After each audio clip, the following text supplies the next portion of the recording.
श्रीगुरुभ्यो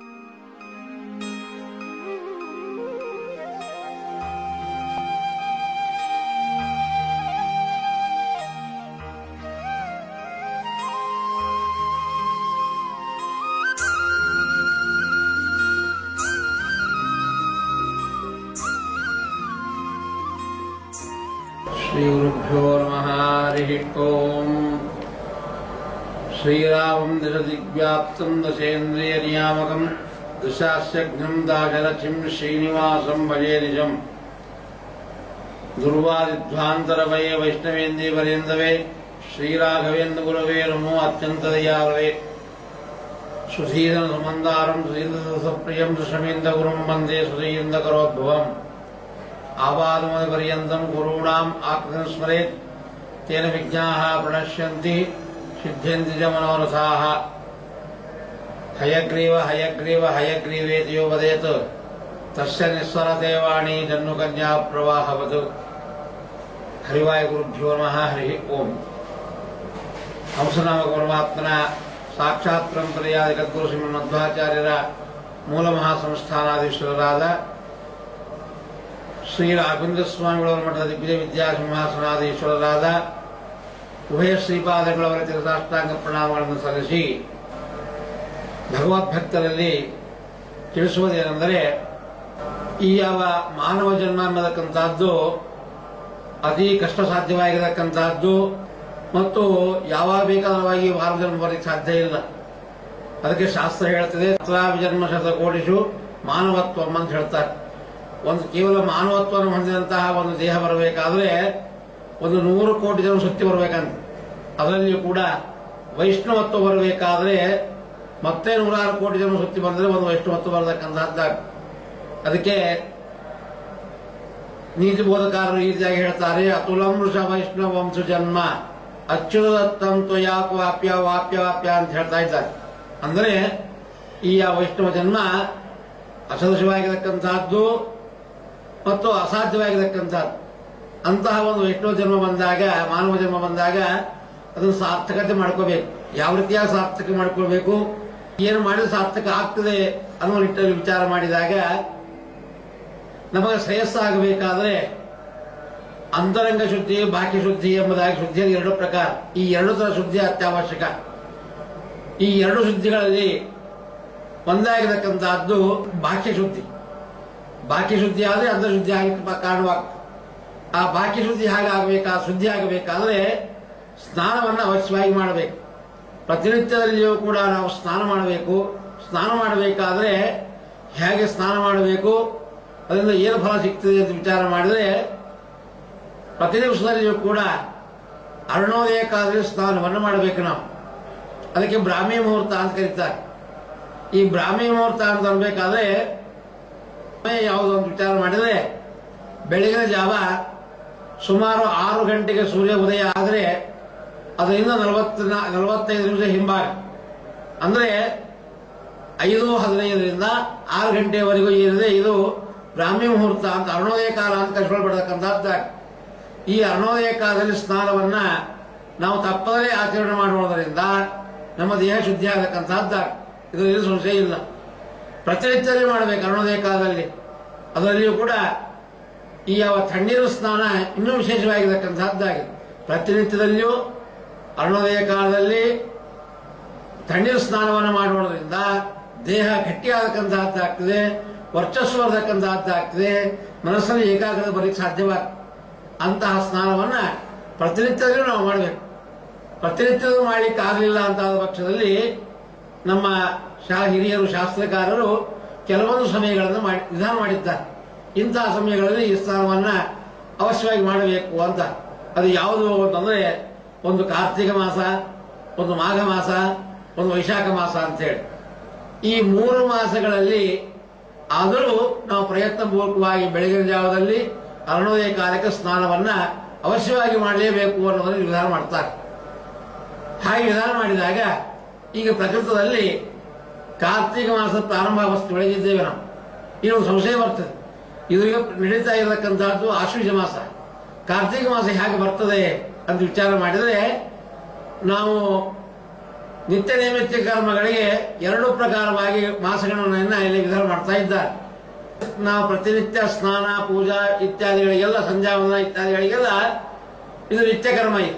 ಈ ನಿತ್ಯ ಕರ್ಮಕ್ಕೆ ಯಥಾ ರೀತಿಯಾಗಿ ಶುಕ್ಲ ಪಕ್ಷದ ಪಾಠದಿಂದ ಹಿಡಿಕೊಂಡು ಕೃಷ್ಣ ಪಕ್ಷದ ಅಮಾವಾಸ್ಯ ಪರ್ಯಂತರವಾಗಿ ಒಂದು ತಿಂಗಳ ಕಾಲ ಇದೆ.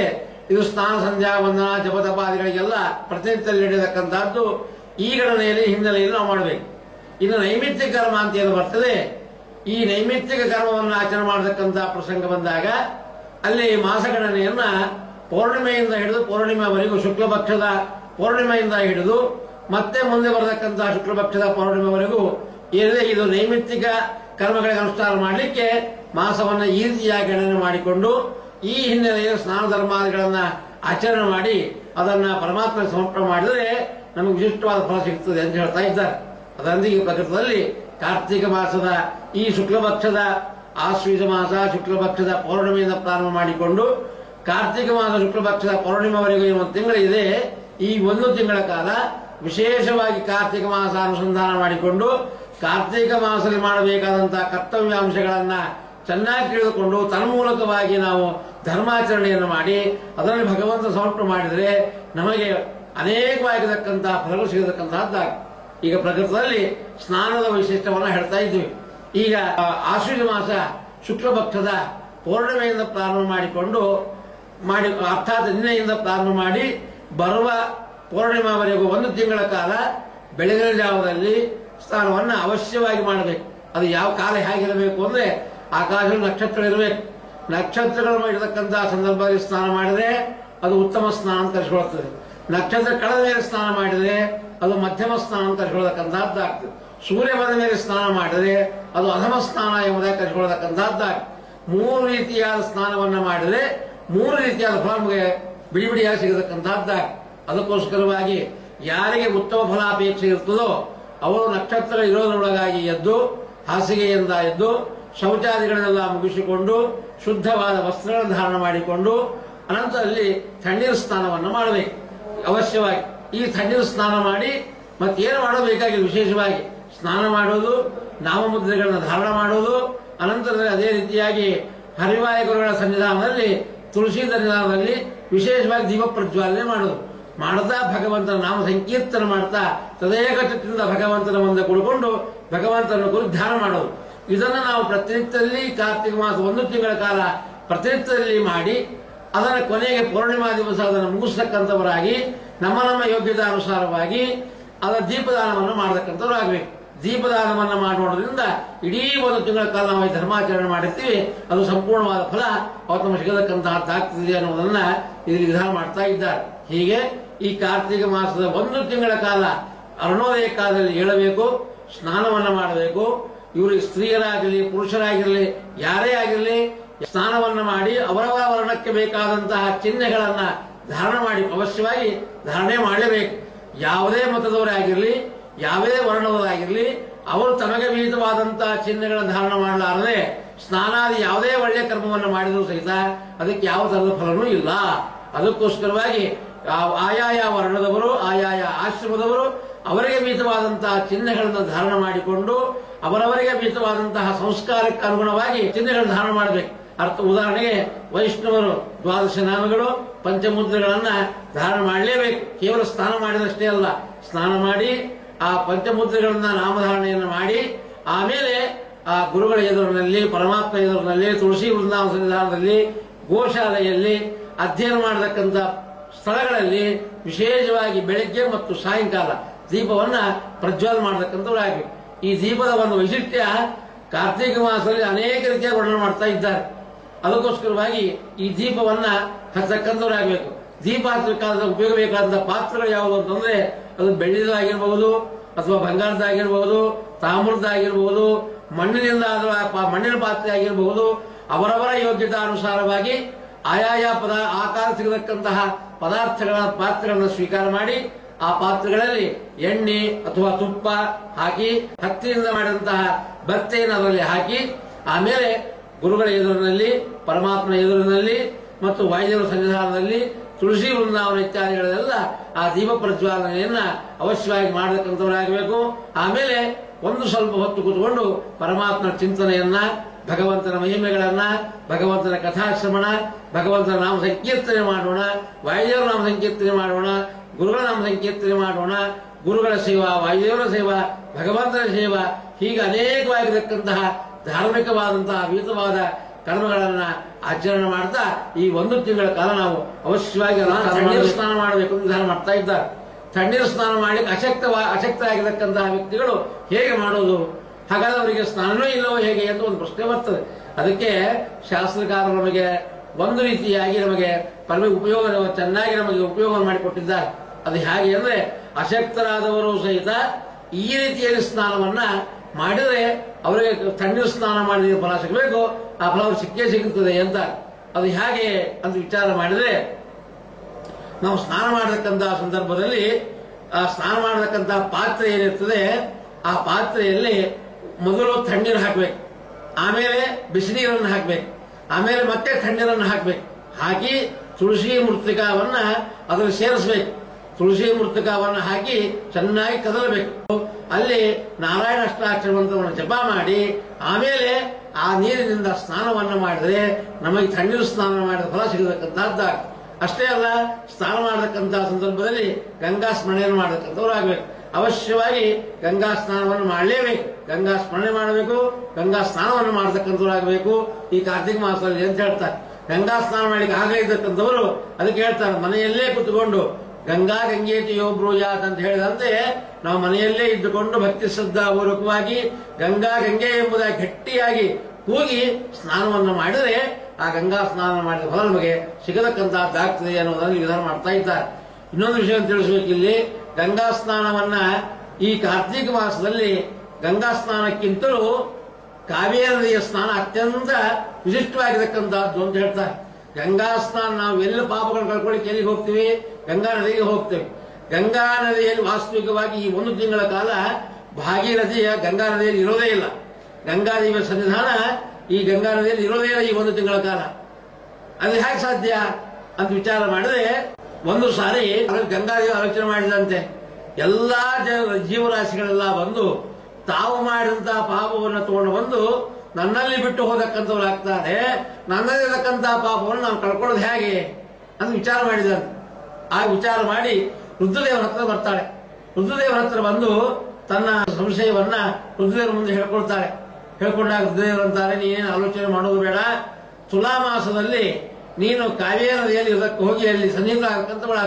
ಕಾವೇರಿ ನದಿಯಲ್ಲಿ ಭಗವಂತನ ಸನ್ನಿಧಾನ ವಿಶೇಷವಾಗಿರತಕ್ಕಂತಹದ್ದಾಗಿರ್ತದೆ. ಅಂತಹ ಕಾವೇರಿಯಲ್ಲಿ ತುಲಾ ಮಾಸದಲ್ಲಿ ಒಂದು ತಿಂಗಳ ಕಾಲ ನೀನು ಅಲ್ಲಿ ಹೋಗಿ ಸನ್ನಿಹಿತರಾಗಿರೋದ್ರಿಂದ ನಿನ್ನಲ್ಲಿರತಕ್ಕಂತಹ ಪಾಪಗಳೆಲ್ಲ ಸಂಪೂರ್ಣವಾಗಿ ನಾಶವಾಗತಕ್ಕಂತಹದ್ದಾಗ್ತದೆ, ನೀನು ಪರಿಶುದ್ಧರಾಗತಕ್ಕಂಥವಳಾಗ್ತದೆ ಎಂಬುದಾಗಿ ರುದ್ರದೇವರು ಆ ಗಂಗಾ ನದಿಗೆ, ಗಂಗಾದೇವಿಗೆ ಅಭಯವನ್ನು ಕೊಡ್ತಾ ಇದ್ದಾರೆ. ಇನ್ನೊಂದು ಮಾತನ್ನು ಹೇಳ್ತಾರೆ, ನೀನು ಎಷ್ಟು ಆಶ್ಚರ್ಯವಾಗಿದ್ದು ಅಂತಂದ್ರೆ, ನಿನಗೆ ಪಾಪವನ್ನು ದಹನ ಮಾಡತಕ್ಕಂತಹ ಶಕ್ತಿ ಸ್ವಾಭಾವಿಕವಾಗಿ ನಿನಗೆ ಇಲ್ಲವೇ ಇಲ್ಲ. ಭಗವಂತ ನಿನಗೆ ವಿಶೇಷವಾದಂತಹ ವರವನ್ನು ಕೊಟ್ಟಿದ್ದಾನೆ. ಸಕಲ ಪ್ರಾಣಿಗಳ ಪಾಪವನ್ನು ಪರಿಹಾರ ಮಾಡತಕ್ಕಂತಹ ಒಂದು ಶಕ್ತಿಯನ್ನ ಭಗವಂತ ನಿನಗೆ ವಿಶೇಷವಾಗಿ ಕೊಟ್ಟಿದ್ದಾನೆ. ಹಾಗಿದ್ದರೂ ಸಹಿತ ನೀನು ಚಿಂತನೆ ಮಾಡ್ತಾ ಇದ್ದೀಯ. ಆದ್ದರಿಂದ ಈ ಚಿಂತೆಗೆ ಪರಿಹಾರ ರೂಪವಾಗಿ ಒಂದು ತಿಂಗಳ ಕಾಲ ನೀವು ತುಲಾ ಮಾಸದಲ್ಲಿ ಹೋಗಿ ಕಾವೇರಿಯಲ್ಲಿ ಇರತಕ್ಕಂಥವಳಾಗು. ಆ ಒಂದು ತಿಂಗಳಲ್ಲಿ ಯಾರು ಕಾವೇರಿಯಲ್ಲಿ ಸ್ನಾನ ಮಾಡತಕ್ಕಂಥವರಾಗ್ತಾರೋ ಅವರೆಲ್ಲ ಪಾಪಗಳಿಂದ ಲೇಪ ಆಗುವುದಿಲ್ಲ ಎಂಬುದಾಗಿ, ಆ ಸಂಪೂರ್ಣವಾದ ಫಲ ನೀವು ಸಿಗತಕ್ಕಂತಹದ್ದಾಗ್ತದೆ ಎಂಬುದಾಗಿ, ನಿನ್ನ ಅನುಗ್ರಹಕ್ಕೂ ಪಾತ್ರರಾಗ್ತಾರೆ ಎಂಬುದಾಗಿ ರುದ್ರದೇವರು ಗಂಗಾದೇವಿಗೆ ಅಭಯವನ್ನು ಕೊಡತಕ್ಕಂಥವರಾಗಿದ್ದಾರೆ. ಆಗ ಗಂಗಾದೇವರು ಸಂತುಷ್ಟರಾಗಿ ಈ ಒಂದು ತಿಂಗಳ ಕಾಲ ಕಾವೇರಿ ನದಿಯಲ್ಲಿ ಸನ್ನಿಹಿತರಾಗಿರ್ತಕ್ಕಂಥವರಾಗಿರ್ತಾಳೆ. ಅದಕ್ಕೋಸ್ಕರವಾಗಿ ತುಲಾಯಾಮ್ ರಂಗ ಸನ್ನಿಧವು ಅಂತ ಹೇಳ್ತಾರೆ. ಈ ತುಲಾ ಮಾಸದಲ್ಲಿ ಕಾವೇರಿಯ ಸ್ನಾನ ಅತ್ಯಂತ ಶ್ರೇಷ್ಠವಾಗಿರತಕ್ಕಂತಹದ್ದಾಗಿದೆ. ಅದಕ್ಕೆ ಅತ್ಯಂತ ವಿಹಿತವಾದಂತಹ ಸಮಯ ಇದು. ಅದಕ್ಕೋಸ್ಕರವಾಗಿ ನಾವು ಮನುಷ್ಯ ಜನ್ಮ ಬಂದಾಗ ನಮ್ಮ ಜೀವನದಲ್ಲಿ ಒಂದು ಸಾರಿಯಾದರೂ ಈ ತುಲಾ ಮಾಸದಲ್ಲಿ ಕಾವೇರಿ ಸ್ನಾನವನ್ನು ಮಾಡಿದ್ದೇ ಆದ ಪಕ್ಷದಲ್ಲಿ ಈ ವೈಷ್ಣವ ಜನ್ಮ, ಮಾನವ ಜನ್ಮ ಬಂದಿದ್ದಕ್ಕೆ ಸಾರ್ಥಕವಾಗತಕ್ಕಂತಹದ್ದಾಗ್ತದೆ. ನಾವು ತಿಳಿಯದೋ ಮಾಡಿದಂತಹ ಎಲ್ಲ ಪಾಪಗಳು ಕೂಡ ನಾಶವಾಗತಕ್ಕಂತಹದ್ದಾಗ್ತದೆ ಅನ್ನೋ ವಿಷಯವನ್ನ ರುದ್ರದೇವರು ಗಂಗಾ ನದಿ ತಿಳಿಸಿದಂತಹ ವಿಷಯವನ್ನ ಈ ಯಾವ ಬ್ರಹ್ಮದೇವರು ನಾರೇ ತಿಳಿಸತಕ್ಕಂಥವರಾಗಿದ್ದಾರೆ. ಕೊನೆಗೆ ಇಂತಹ ಇತಿಹಾಸವನ್ನಾದರೂ ಯಾರು ಕಾವೇರಿ ಸ್ನಾನ ಮಾಡಲಿಕ್ಕೆ ಅಶಕ್ತರಾಗಿರ್ತಾರೆ, ಯಾರು ತಣ್ಣೀರು ಸ್ನಾನ ಮಾಡಲಿಕ್ಕೆ ಅಶಕ್ತರಾಗಿರ್ತಾರೆ, ಇಂಥವರು ಈ ಯಾವ ತುಲಾ ಮಾಸದಲ್ಲಿ ಇಂತಹ ಇತಿಹಾಸವನ್ನು ಶ್ರವಣ ಮಾಡೋಣ ಮಾತ್ರದಿಂದ ಕಾವೇರಿ ಸ್ನಾನ ಮಾಡಿದ ಫಲ ಸಿಗತಕ್ಕಂತಹದ್ದಾಗ್ತದೆ ಎಂಬುದಾಗಿ ಇಲ್ಲಿ ವಿಧಾನ ಮಾಡ್ತಾ ಇದ್ದಾರೆ. ಅಂದ್ರೆ ನಮ್ಮ ಶಾಸ್ತ್ರಕಾರರು ಎಷ್ಟು ಸುಲಭವಾಗಿ ಧರ್ಮದ ಒಂದು ಮಾರ್ಮಿಕತೆಯನ್ನ, ಧರ್ಮದಲ್ಲಿರತಕ್ಕಂಥ ಒಂದು ಶ್ರದ್ಧೆಯನ್ನ ಸದಾ ನಿಲ್ಲುವಂತೆ ಎಷ್ಟು ಭಕ್ತಿ ಶ್ರದ್ಧಾಪೂರ್ವಕವಾಗಿ ನಮಗೆಲ್ಲ ಆಗಿರತಕ್ಕಂಥ ಒಂದು ಕಥೆಗಳನ್ನ, ಸಣ್ಣ ಸಣ್ಣ ಇತಿಹಾಸಗಳನ್ನು ತಿಳಿಸುವುದರ ಮುಖಾಂತರವಾಗಿ ಅದರ ಶ್ರದ್ಧಾ ಉಂಟಾಗಲಿ, ಈ ಕಾರ್ಯವನ್ನು ಎಲ್ಲರೂ ಮಾಡಲಿ ಎಂಬತಕ್ಕಂತಹ ಒಂದು ಸದಿಚ್ಛೆಯಿಂದ ಕೂಡಿದವರಾಗಿ ಇಂತಿಂತಹ ಒಂದು ಪ್ರಸಂಗಗಳನ್ನ ನಮಗೆ ತೆರೆದಿಡತಕ್ಕಂಥವರಾಗಿದ್ದಾರೆ. ಅದನ್ನು ನಾವು ತಿಳ್ಕೊಂಡು ಯಥಾವಧಿ ಯಥಾ ಯೋಗ್ಯಾನುಸಾರವಾಗಿ ಆ ಕಾರ್ಯವನ್ನು ಮಾಡಿ ಭಗವಂತನ ಸಮರ್ಪಣೆ ಮಾಡಿ ನಾವಿದರ ಉದ್ಧತರಾಗೋಣ ಅನ್ನುವ ವಿಷಯವನ್ನ ಈ ಕಾರ್ತೀಕ ಮಾಸದ ಒಂದು ನಿಮಿತ್ತವನ್ನು ಮಾಡಿಕೊಂಡು ಇದನ್ನು ವಿಧಾನ ಮಾಡ್ತಾ ಇದೆ. ಹೀಗೆ ಕಾರ್ತೀಕ ಮಾಸದ ವಿಶಿಷ್ಟ ಅನೇಕ ರೀತಿಯಾಗಿರತಕ್ಕಂತಹದ್ದಾಗಿದೆ. ದಾನ ಧರ್ಮಗಳ ಬಗ್ಗೆ, ದೀಪದಾನದ ಬಗ್ಗೆ, ದೀಪ ಪ್ರಜ್ವಾಲನೆ ಬಗ್ಗೆ, ಅನಂತರಲ್ಲಿ ತುಳಸಿ ಸಸ್ಯದ ನೆಡುವುದರ ಮುಖಾಂತರವಾಗಿ ಏನು ಪುಣ್ಯ, ಅದೆಲ್ಲ ವೈಶಿಷ್ಟ್ಯವನ್ನ ತಿಳಿಸತಕ್ಕಂಥವರಾಗಿದ್ದಾರೆ. ಅದನ್ನು ಯಥಾಮತಿಯಾಗಿ ನಾವು ತಿಳ್ಕೊಂಡು ಅದರಂತೆ ಅನುಷ್ಠಾನ ಮಾಡಿ ಆ ಹರಿವಾಯು ಗುರುಗಳ ಅನುಗ್ರಹಕ್ಕೆ ಪಾತ್ರರಾಗುವ ಮುಖಾಂತರವಾಗಿ ಉಭಯ ಶ್ರೀಪಾದಗಳ ಅನುಗ್ರಹಕ್ಕೂ ಕೂಡ ನಾವು ಪಾತ್ರರಾಗೋಣ ಎಂಬುದಾಗಿ ಈ ಮೂಲಕವಾಗಿ ನಮ್ಮ ಶ್ರೀಮಠದ ಶಿಷ್ಯವೃಂದಕ್ಕೆಲ್ಲ ತಿಳಿಸ್ತಾ ಇದೆ. ಇದನ್ನ ಪ್ರತಿನಿತ್ಯದಲ್ಲಿ ಅನುಷ್ಠಾನ ಮಾಡತಕ್ಕಂಥವರಾಗಬೇಕು ಅನ್ನೋದನ್ನ ತಿಳಿಸ್ತಾ ಇದು ಕೃಷ್ಣಾರ್ಪಣೆ ಹೇಳ್ತಾ ಇದ್ದೀವಿ. ಸರ್ವೇ ಜನ ಸುಖಿನೋ ಭವಂತು, ಸಮಸ್ತ ಸನ್ಮಂಗಲಾನಿ ಭವಂತು.